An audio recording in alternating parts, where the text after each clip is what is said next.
Cafe જેવો chilli cheese toast, એ પણ આપણે એકદમ ચીઝી ડબલ લેયરમાં, અને એ પણ તવા પર અવન વગર બનાવીશું.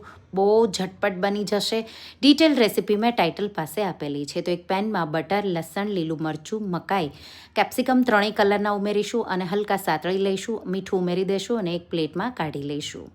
હવે એમાં વ્હાઈટ સોસ બનાવીશું. એના માટે પેનમાં આપણે થોડું તેલ અને આ રીતે બટર, ઘઉંનો લોટ ઉમેરી સારી રીતે સતળાઈ જાય એટલે દૂધ ઉમેરી દઈશું અને એકદમ થીક થાય ત્યાં સુધી થવા દઈશું.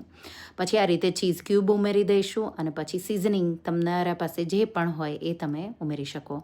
એમાં સાતળેલા કેપ્સિકમનું મિશ્રણ ઉમેરી દઈશું, મિક્સ કરી દઈશું.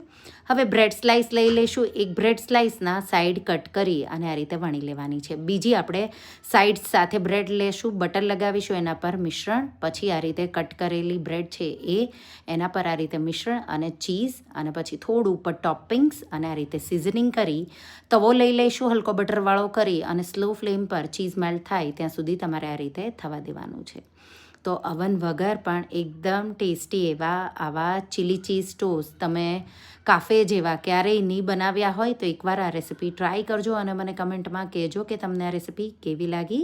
Thank you for watching.